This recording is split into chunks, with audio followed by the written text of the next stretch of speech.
All right. Welcome back to Love in the Wild, the podcast where we explore love, heartbreak, and the messy journey in between. I'm Katelyn Ansari, your host, and today we are talking about one of the most powerful tools for healing after a breakup, which is going no contact. And I know we all know that we should be doing it, yet it's why is it one of the hardest things we ever do? So I am joined by Cole, a breakup and relationship coach specializing in breakup recovery, dating advice, and relationship coaching. After a divorce at 23 and another breakup soon after, he began sharing his journey on social media, growing to over 750,000 followers across Instagram, TikTok, YouTube, and more. So grab your headphones and your journal because you're going to want to dive into the 7 thoughts everyone has after a breakup but doesn't talk about. You don't want to miss this episode full of necessary post-breakup growth. So let's get into it. Hi, Cole. Welcome to Love in the Wild. Hey, thank you. Super happy to be here. Yeah. So tell me, I want to know how you grew your page to 750,000 followers across social and how you became a relationship and breakup coach. Yeah. So we were talking a little bit about it beforehand, but it started with me going through things and just messing up in the worst ways I could. I got married super young. I was 20, and I kind of just I didn't really have very much relationship experience before then, so we were just kind of figuring it out as we went, and ended up getting divorced after 2.5 years. And it was really, really hard. So after that, I decided that I was just gonna, instead of learning and the things we're gonna talk about today, I just jumped into another relationship, which we can talk about rebounds maybe there too. But I jumped into another one and I thought it would be okay. All the pain really did go away for the first 6 months of that because I was just really, really excited about the new relationship. But because I didn't do anything, I didn't learn any of the things we're gonna talk about today, I ended up getting left there too. So when I started making videos, I was pretty much just saying things that I wish someone would tell me. I would literally imagine myself or someone like me and talk to my phone as if I was talking to that person about all the things that I was worried about at the time. And the reason I was doing it was because I was applying for medical school at that time, and I really wanted to find some sort of thing that would make passive income. I was watching Gary Vee and a lot of the YouTube guys on how to make content. And he told me, make 3 TikTok videos every single day. And I was like, okay, Gary Vee. So I did. And I just started every single day in my truck. I would just, in between appointments I had for work, I would make 3 videos every single day, things that I wish I would hear. And so by the time I was 6 months into it, I had whatever 3 times, however many days are in 6 months, videos. And that got me to 100,000 followers. And then it just kind of continued from there. So that was about 3 years ago. That, as someone who's in the social space, that is super impressive. And I think Thanks. we have a very similar, maybe relationship trajectory because I got divorced in 2023, had a rebound as well, had this anxiously attached, attachment to this person where I really lost my own self-worth. I Yeah. felt so attached to this person. And similar to what you were saying, at one point it was the straw that broke the camel's back. I had found out he was dating other girls in the Are You Dating the Same Guy group. And he would lie to me and he'd be like, we're exclusive, we're together. And then he would be like, I only went out to get drinks and lunch with 3 girls. Why is it such a big deal? And I was like, what is dating like? This can't actually be it. Yeah. And at one point, it was the last straw. He didn't even lie about the relationship. He just did this little lie. And I remember I was like, my future husband would never do this. Hmm. And at that point, I regained just enough of my own self-worth where I was like, I'm done. I have to pull myself out of this loop and I have to go no contact. I'm seeing it on social media. I don't really know what this is, but I'm going to go no contact with this person and maybe I'll heal. So I want to know what do you think that no contact is outside of, the obvious? And how does it relate back to self-worth? Yeah. So I first discovered it when I was in the moment that a lot of people are in after they get left of just, I need to get my ex-girlfriend back. That was all I wanted to do right at the beginning. And I dove super deep into the rabbit hole of all the YouTube guys that just make these 15 to 30 minute videos talking about how if you go no contact, then they're going to miss you and they're going to come crawling back and you can guarantee it if you do this. And I was like, yes, awesome. This is what I need. So that's why I did it at the beginning. And a lot of people kind of need that, I think, to get started. Because like when you're super, super anxious and that's all you want, you can't really even think of yourself or your self-worth. But that's what's really magic about it is they've actually done studies and looked at the brain images of people going through heartbreak and then people going through like cocaine withdrawal and addiction. And it lights up the exact same areas of the brain. So it's not like an easy thing to do, but it's the same concept. Like if you want to quit a really hard addiction, you need to be away from the substance until you can regain your agency and regain control. And that's the exact same thing that happens with no contact. So when I work with people, generally at the beginning, it's like, okay, let's go no contact. This is going to maximize the chance they'll come back, which I do believe is true too, as more of a side effect of it. But also, this is going to clear your head so that you're going to be able to tell, do you actually want this person? Do you want this relationship? Who are you again? What do you like to do outside of the relationship? And that's what tends to happen is usually it takes like a month or two. But if people actually do it, and I guess I'll define no contact here too, not talking to the person is the basic obvious part in all ways. Like if you're trying to find a way around that, which is common to do, like it counts as sending memes on Instagram, it counts as watching stories, it counts as calling, texting, being with them, all that stuff. But in addition, it's better to think of it like detoxing from the person, creating yourself a window of peace outside of the relationship. So it also includes putting pictures away or things they've given you in a box somewhere, or not going to your favorite restaurant that's going to bring up all these memories, giving yourself like a little space and time that you can just not be triggered by all the things tends to be a good way to start this process. And I think saying that there's a lot of power in that, where like if it is a restaurant, you know yourself well enough, or it's a park, or it's, wherever it might be, to say, I'm not ready for this right now. Like knowing your own triggers and saying, I can't do this right now because I still need that space. Yeah. And you can later. Like that's actually, it is something that's part of the healing process later is you want to go and have fun memories in those places again and reclaim them for yourself. Like maybe you go with your best friend to that restaurant later and you can rewrite some of those memories that it's not just, I can never go to McDonald's now ever again. That'd be sad. So you do try to reclaim them. But yeah, at the beginning, when you're like fresh and all you can do is think about them and your mind's making up all these hypotheticals and you can't eat and nothing seems to have meaning, you try to avoid those places. Yeah. And I will say, as someone who's guilty of it, you have to stop stalking them on social media as well. Like you have to purge yourself from just any sort of remembrance of them. Yeah, I had. So after my divorce, my ex-wife wasn't really on social media at all. So she kind of made it easy on me. But we had this credit card app that was shared. And I remember I could see her transactions, then I'd imagine what she was doing. Like I saw she'd get cookies and I'd be like, yes, she's probably sad about me eating cookies or something. And I probably wasn't even true, but I would check that thing probably every 15 minutes for like a week until I finally deleted it. Because it feels like you want to maintain that connection. And it also feels like you're actually making progress, which is the weird part. One thing that I think her name's Dr. O'Connor. It's recent study done on grief. She looked at the brain of people going through heartbreak, but also death, and found that it's not actually a low motivation time. It's extremely high motivation. It was similar to if someone hadn't eaten in a really long time and then you put food in front of them, like what they do to get it. So we have a crazy high amount of motivation to chase down people and look at their social media and doing all that stuff. And it feels like we're making progress, but we aren't. We're just kind of using that energy and spinning in circles. So yeah, I totally agree on the social media thing. That's a really hard one, but there are things people can do to stop. It is. I mean, because there's Venmo, there's credit card apps, Venmo's there's a funny one. Yeah, Venmo's super common.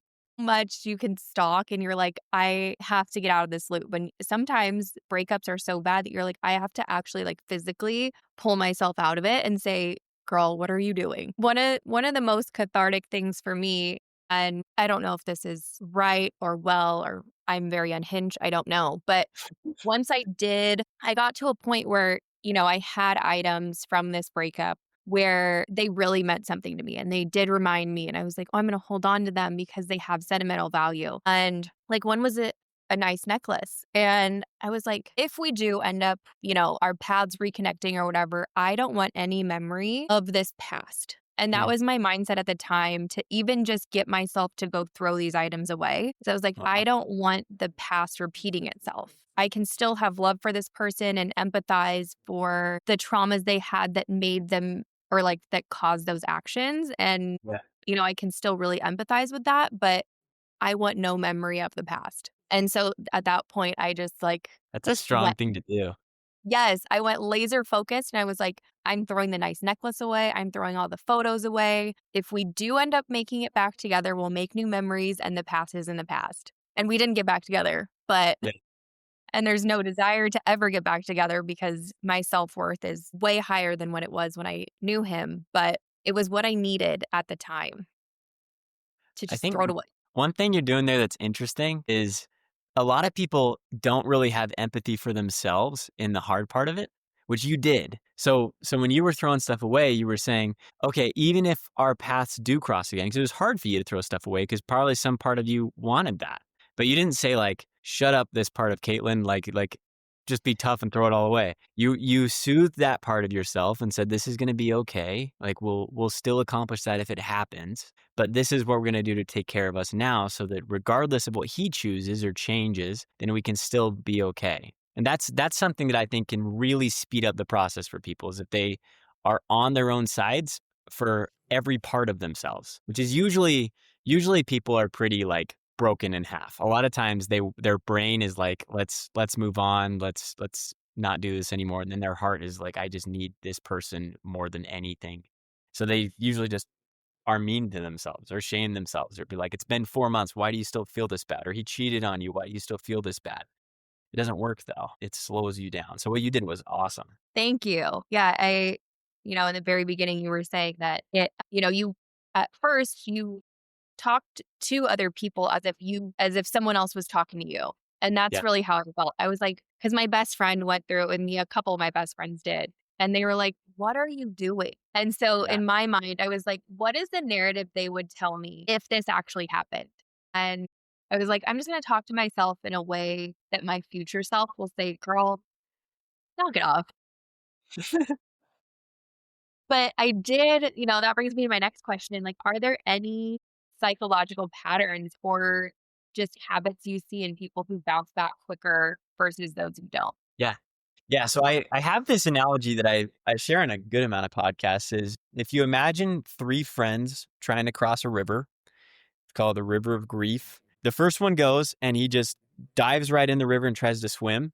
And the current's too strong. He gets washed away and drowns. Second friend sees that and is like, I'm not doing that. I'm going to sit on the side and just wait for it to dry up. So he sits down, throws rocks in there, and then eventually the river overflows. It rains too hard one day and he drowns too. So the third friend, he sees those two, decides to grab some walking sticks, takes one step in at a time, and maybe the current gets really strong. So he like waits. And then when he can, he takes another step and another step until he's finally across. So that's the three ways I see people deal with this. The first is people just jump right in and do nothing else. So these are the people that just sit in their bed and get really into watching videos like mine and other ones and just think about the breakup all the time. And this probably includes stalking. This includes learning everything about attachment styles in the entire universe until you're like a bona fide psychologist without a degree. This includes looking through old text messages, hypotheticalizing about what, if that's even a word, about what you should have done. And those people just end up like their lives outside of the breakup fall apart. And then they just end up really depressed. So that's number one. Number two is worse than number one. They usually end up not as happy as number one even, is the ones that pretend like it never happened. Like that's what I was doing. So they either jump into a new relationship immediately, or they say, I'm going to get really into work, or they learn how to play the piano super, super well, but that's all they do. Or they just hang out in the gym and that's all they do. And they abandon that part of themselves that feels, like we talked about a second ago. Mm. What ends up happening there is it does overflow. So with me, I was in that relationship for 6 to 8 months before I felt anything wrong. Everything was awesome. But because I literally did not grieve my wife leaving. Like it was just like, I was just pretended it didn't happen. I'll just replace her and then still get a dog and a house and go to medical school and everything the same. So Yeah. you try to do that, but eventually your brain catches up and everything you're trying to shut down shows up in other ways and you end up sabotaging and destroying the next relationship you're in. So that's number 2. Friend number 3 does give himself time to feel it when he's like thinking about the breakup or when he sees a text or something. You can cry, you can sit there, you can really feel it. You can feel sorry for yourself, like that's okay. But you also, when it becomes too much, you have other things that you can do. So have things that you're looking forward to, or have people that you're helping, or have hobbies that you're trying to get good at, or a promotion you're trying to get at work. Like you feel what happened in the past, but you're actively working to build a future that's worth hoping for in the present too. So that's the one that tends to actually work. The first two are really popular though. Yeah. And I think we both had similar rebound relationships. And it was like I needed the steps, almost like I would say someone who's recovering from addiction. It's like Yeah. it's daily thing where you're like, no, you're not texting him today. You're going to go. I love pampering myself. So I'm like, you're going to go get a massage. You're going to go get your nails done. Like, wait until this feeling passes and then get back to your day to day. Either Yeah. you feel it, sit in it for a second, and then you're like, okay, girl, get back up. We're moving on. And it started as like on an hourly basis. It started where I was like, I'm not going to stalk his social media. And then it turned into a day. And then it was like, okay, I've gotten through a month. And then, because unfortunately, this one took me a really long time to get over because I think I did the 2 at first. Yeah. And then I just got to a point where, like, I just slowly, by little, build these little pebbles of self confidence and self worth and look back. And I'm like, why would you have ever settled for something like that? And seeing who I am now is like, I love that I had to go through that. And I'm glad that I had the process because that type of thing will never, ever happen again. That's cool. I like what you said about the pebbles of self-confidence. One way that I like to think of it is you can't move on by staying the same way you were. It's not possible. You can't remain in neutral and then get better. I like to break it down into if your life is built into categories.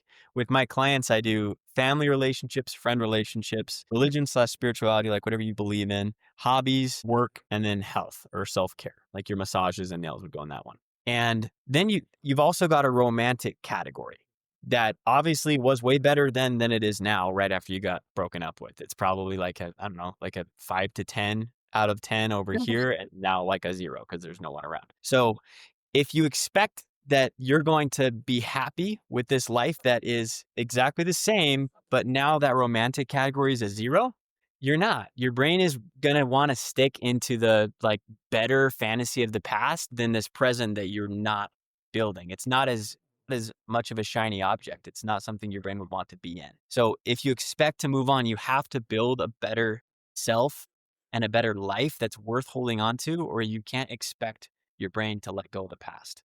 Kind of like what you said with the part of yourself that like wanted things to work out when you want to throw away the necklace. That's the part you have to almost convince, okay, we can let go of the past because we have something to hold on to. It's going to be beautiful. Look what I'm building for you. But if you don't build anything, then that part's not going to want to do that. It's going to be like, no, look at this shiny, amazing guy that I had in the past. You're not providing me with anything new or better. So you have to build that. Just exercise just clicked in my brain, but it's so true because I've I put a lot of weight into relationships. I would say up until this last year when I really started feeling like I was healing. And I wasn't pouring into my friendships. I wasn't pouring into my faith. I wasn't pouring like even into myself. There was this is so embarrassing because I was dating this guy and he was complaining about his house being dirty. Okay. And for reference, I have 2 kids. He was a single guy, didn't have Yeah. any kids, and I was like, "Well, I'm gonna surprise him with a housekeeper." And one of my girlfriends was like, "Are you out of your mind? Like, go get Like yourself a ma—" you're gonna pay a housekeeper to go over there? Okay. And, the same person who was kind of giving the same, like, bad actions towards me, she was like, "Go get your nails done instead." like, please use that same amount of money and go invest back into yourself. And, I say that because if you really do map out all of these buckets that you're talking about, like your family, your friends, your religion, and like you or your faith, where do they stand? Like, we have to juggle all of these, and it's kind of like plates spinning on a Yeah. rod. We're like, okay, one's gonna fall. Which one's gonna fall and which one's gonna stand up? And how is the health of all of these categories? Because if you're just pouring it into one person, like you said, your brain's never gonna let go of that. Yeah. It doesn't work for two reasons. That's like the classic anxious attachment style thing to do is throw away everything else in my life, just focus on this one person, pour all of my energy into them, which is hard because it is a noble thing. Like you being thoughtful and thinking of a housekeeper, like isolated, not if we don't take into account that you were abandoning yourself, that's a cool thing to do. So it can be tricky and we can be like, oh, am I not allowed to do good things anymore? And that's not true either. You can be awesome still. But with anxious attachment, if you imagine I'm holding a book, and if you're watching the video, I'm not, I'm holding my hand. But imagine I'm holding a book and I've got my finger under it and I'm balancing it just on one point. This is what anxiously attached people build their lives on. And the point is their relationship. And if the relationship is okay and stable, they feel awesome. But if it's not, if it begins to wobble or their partner is stressed at work or becoming distant for whatever reason, all of a sudden their whole life starts to wobble as well. So they just grab on tighter to that one point and try to hold on for dear life so their life doesn't crumble into nothing. And that doesn't work for two reasons. One, it's not very stable. Like your partner is a person, so they're going to struggle by definition because they're a person. So if you just have that one thing, like you're guaranteeing that you're going to feel really unstable. Second thing is it's not fair for your partner. It's really heavy to like carry someone's okayness is a really heavy burden to have to carry. So it causes people to withdraw and not want to be around you as much because it's heavy. It's not as playful as a relationship needs to be. So if you relate to that at all, the solution is building all those buckets we talked about earlier, because then you've got all of these different pillars holding up that book. And when one is kind of wobbly, like if you're not doing as well at work, then you can rely on your relationship more. If your relationship's not as well, you can rely on your friends more. If you have a whole life, you're a lot more stable because you can adjust. It's just that anxiously attached people, I am too, we tend to forget that we need all that. So you have to like do it on purpose. You might have to do it kind of systematically like that, like rate them all out of 10 every month or two to just make sure that you're still maintaining a life. That's a really good exercise. And I can't say I've ever done it, but it's a really good one that I'm suggesting that everybody on this listening on this podcast does. Just write it down, do monthly check-ins with yourself and see how the health of all of your pillars are doing. Yeah. And to that point, you know, what can like people who are listening do to strengthen their boundaries without feeling guilty or anxious? The housekeeper thing was nice, but I had done it outside of my own personal boundaries. So how can you strengthen that in a relationship or in a breakup? It's going to feel really unnatural. So you're asking people to build muscles that are atrophied and weak. So it's not going to feel the best. Like if you're really used to being on this one pillar of the relationship all the time, and then you're trying to build friendships and stuff, it's like you're really, really good at baseball and now you've got to go play basketball and you're not good at it. So it's going to feel really awkward and you're going to like miss shots. And I don't know if basketball is the best analogy, but like it's not going to come as natural. You're going to feel awkward. And that's part of the growth. And I would assume your partner is probably going to like it. Like if you relate to that and you feel like you put everything on your partner, it's probably heavy for them. And if not, like if that's how they are too, then you can do it together. You could talk about this with your partner and be like, let's both build these lives so that we're not as codependent and super reliant to the point where we don't do anything else. Like that's how a lot of couples became during COVID is they just both worked remote and couldn't go see anybody and just when they weren't on their computers, talk to each other.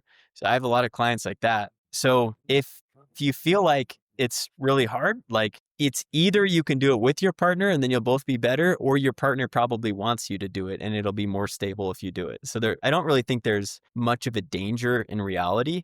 I think it just feels like there is because it's not the normal pattern that you're used to doing. That makes sense. And I, do a lot of reflecting on relationships. And I think that there's three sides to every story: his side, her side, and the truth. And the way that you perceive it is all different types of ways. And I definitely did that in this same relationship. I almost relied on him for my happiness. And on the flip side, I had a relationship where that person relied on me for their happiness. And I was like, whoa, okay. I figured out what I had done wrong in the relationship. And it really is. Relationships, I feel like, are a marathon, not a sprint. And slowly you start combining lives and you slowly start combining activities. But in order to have enjoyable conversations when you guys get home and see each other and be happy, or you want to date or something, you have to have external things to talk about. Similar to COVID, where it's like, well, what'd you do today? Well, you saw everything I did today, Yeah. and what else are we gonna talk about? So, I feel like 9 times out of 10, when you have nothing else to talk about, you're either gonna sit in silence or you're gonna fight or you're gonna, Yeah. Yeah. not enjoy each other. That's a really good point. It's the same thing we talked about earlier with being neutral. Whether it's building your relationship with yourself after a breakup or building within a relationship, you can't just rely on the past. You have to continuously be building the future. That's one thing that's been harder for me and my wife as we've had a baby is we have a daughter that is 16 months old, I think. She's born in July. So Okay. before we were extremely, extremely spontaneous. Like the first year we were married, I think we went on like 7 trips just all over. And because I had this job that I would just take it was a lot less busy back then. I just took like 3 calls a day from random people who wanted help on their breakups. We'd only do like one-off calls. I work longer term with people now, but we would go all over. I had a Harley and we'd just go on Harley rides in this canyon near where we live. And it was just awesome. It was super fun. And then all of a sudden we have a baby, which by the way, I would never trade ever. Like it's the best thing in the universe, but It it's is the way best thing. different because you can't be as spontaneous. Like the dynamic we built together didn't work anymore because you can't put a baby on a Harley. That'd be very dangerous. And you can't just like randomly take a baby on a 5-hour road trip because babies need planning and where to sleep and eat and all these things. So we've had to really build a new dynamic in how we do things. And it's been hard, but it's becoming way better because we're willing to build that together instead of just thinking this is how it was, this is what the past was. Like you have to continuously be building. Yeah. And I look back on failed relationships, and it really is 2 people. Like, you're gonna always have issues, but it's 2 people willing to constantly be working on it together. And, maybe your wife is 80% of the effort one day and you're 20%, or you guys are 50-50, or whatever it is, but you're constantly like, hey, we're on this same path together. I have empathy for you. I know you're not perfect. We're going to navigate this together. I have seen, in my past relationships, it wasn't 2 people. It was, 2 unhealed people not knowing how to navigate and not really willing to work on it together. Like, you Yeah. can't do it if only one person's doing it. Yeah. That is hard. And that's the scary part. And that's a scary part after a breakup too. Cause you're like, I've seen how someone that said they love me and that I love suddenly can give up like that. So how am I going to trust that other people won't do that? And you can get more comfortable on your own. You can build a more solid foundation in yourself that you trust yourself to be able to handle really scary things. But part of it always is a bet. You can't ever totally erase that. My best example is my dad has a friend who he was married for like, I think 30 years. And then his wife fell down the stairs, hit her head, and totally changed into a different person to the point where she would like take off her clothes and dance on a table at like Denny's. She like really got a bad brain injury. Oh, All of a no. sudden, like, yeah, their marriage kind of dissolved because of that. Like it was just too hard.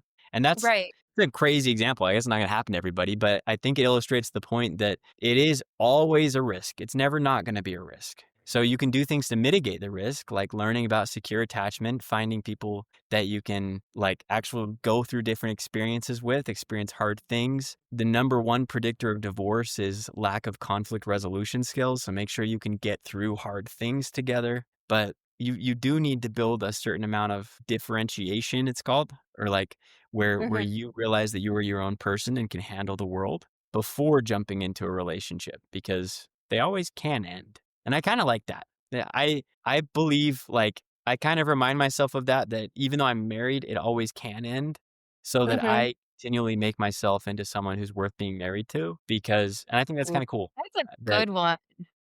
thanks.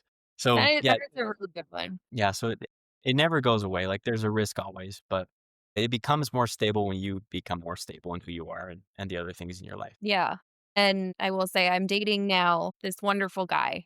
And, relationships always bring out the unhealed versions of yourself. It's like you could read a textbook all day long. You can share every Instagram post you want and say you're healed. But the second like the rubber meets the road, you're like, actually, I'm a little unhinged in this area still. And, for us, what really worked is kind of setting those boundaries early on, like those non-negotiable boundaries. And I won't like get too far into them, but it was almost, and for me, I can't speak for him, but it was feeling like if I have two options on the table, I either stick with my boundary and potentially lose this person who I really care about, or I get rid of my boundary and I lose myself. And at this point in my healed journey, it was like not even a question. I was like, this person, if they don't respect this boundary, they weren't the person for me because I'm so rooted in the foundation of who I am now that I'm not going to lose myself again for a relationship. Yeah.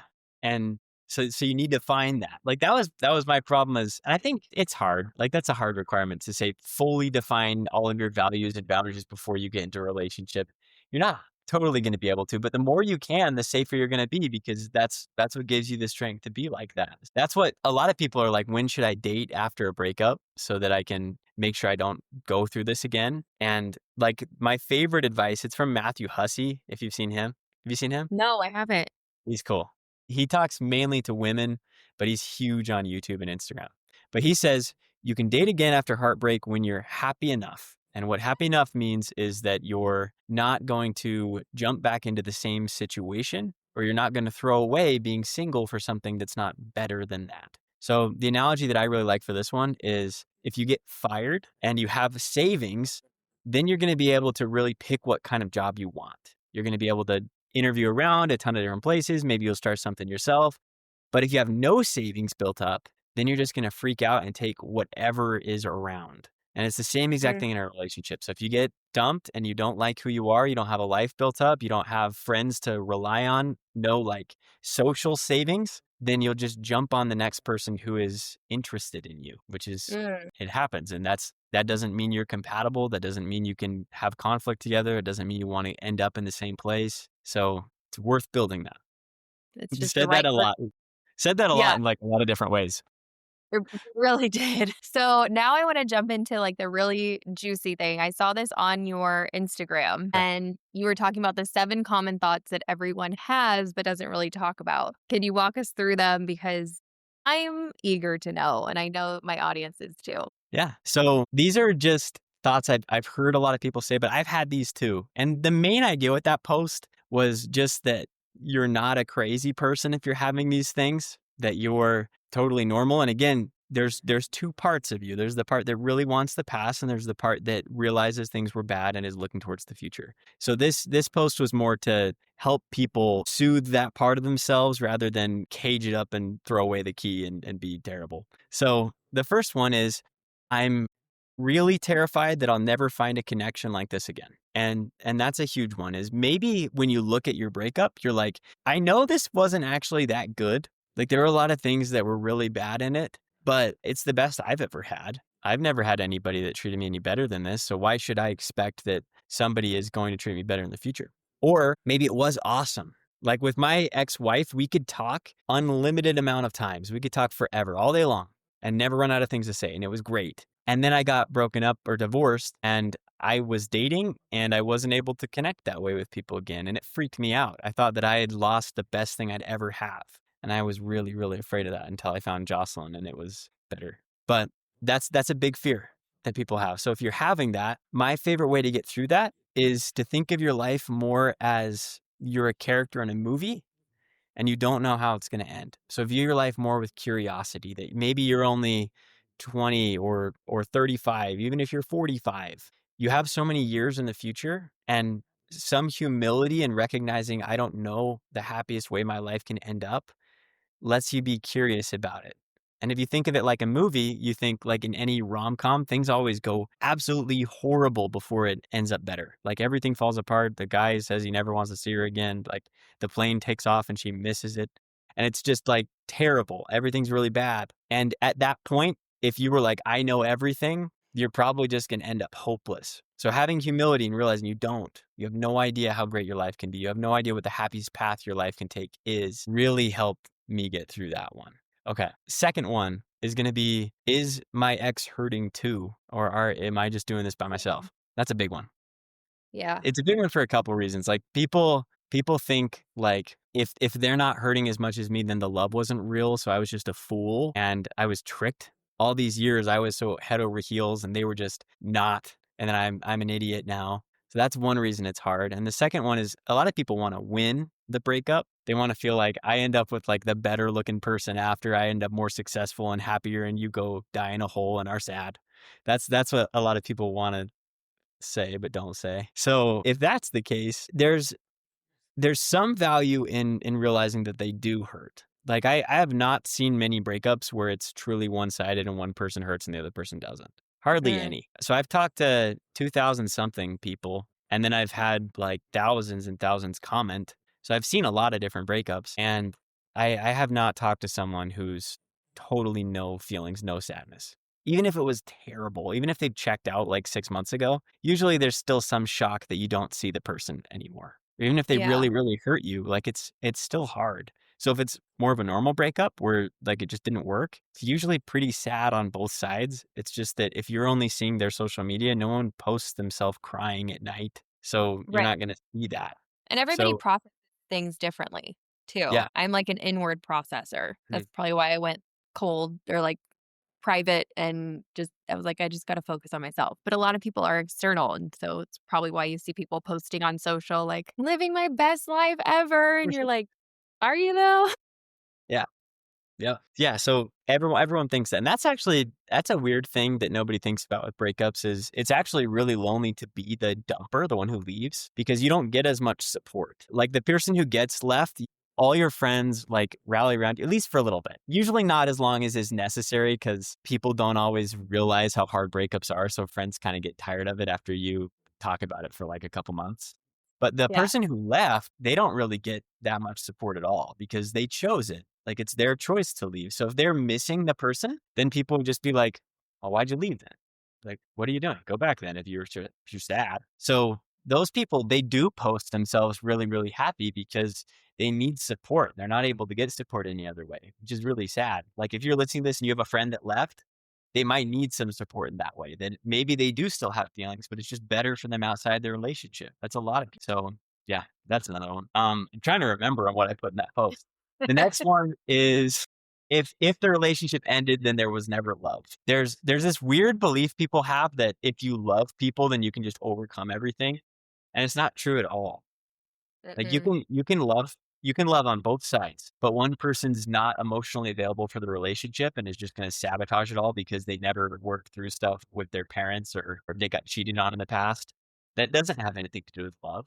Like they can love you and still freak out and do something terrible. And also like if you have totally different values, like if one of you really wants kids and the other really doesn't, or one of you is Muslim and the other one is LDS or Catholic or something, and they're very into their faith, you can love each other and that doesn't work. So there's tons of reasons you can break up and still have. And Mhm. even if it's like a regular breakup where you just broke up because you guys are fighting all the time, it doesn't invalidate all the love before. I think this one's a lot into that past thing I said that they feel like a fool. Like they know that they loved, but the other person didn't, they're thinking. But they Yeah. probably did. So yeah, that's another one. Yeah. And I feel like those are the hardest ones too. And it's like when you're on that path to healing and because I think movies and books and all the things, they like, all you need is love. And it really is true. Like you need more than just love.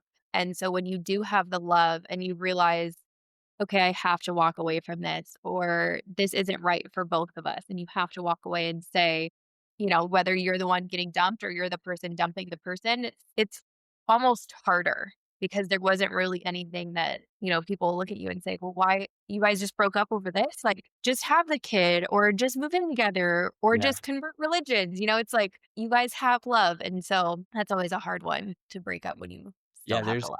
I like to break it into I've thought for a long time on what are the 3 minimum things. I didn't have 3 at first, but what are the minimum things you need that make a relationship work? And I've narrowed it down to 3. And I I want to like to hear think of it like if you have a car, what are the very minimum things you would need for a car to be a car? This would be a really it. crappy car, but it would still work. Is like you need like an engine, you need wheels, and you need fuel. If you're missing anything, it's not a car. You can have an engine with fuel that just like makes noise and sits on the ground, or you can have wheels with pour gas on them. That doesn't work.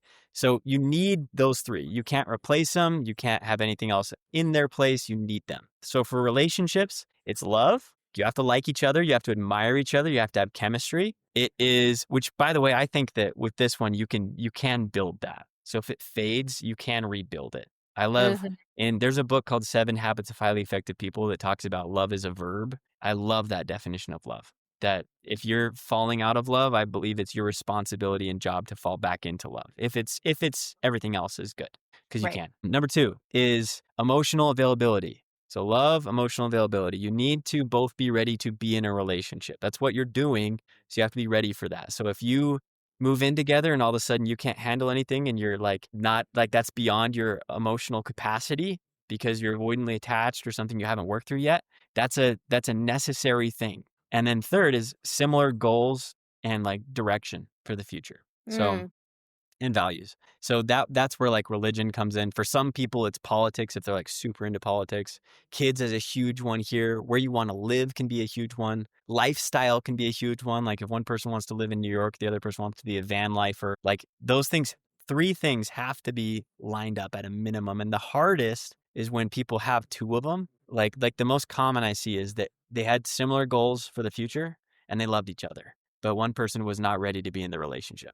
And Mm. the person who gets left by that person has such a hard time letting go of it because they think I'm almost there. I'm like 2 steps away from every dream coming true ever.